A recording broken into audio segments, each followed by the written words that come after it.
فلا تعلم نفس ما أخفي لهم من قرة أعين جزاء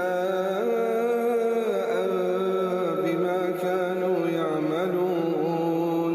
أفمن كان مؤمنا كمن كان فاسقا لا يستوون أما الذين آمنوا وعملوا الصالحات فلهم جنات المأوى نزلا بما كانوا يعملون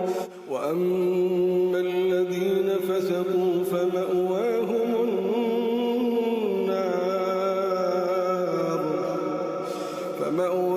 النار كلما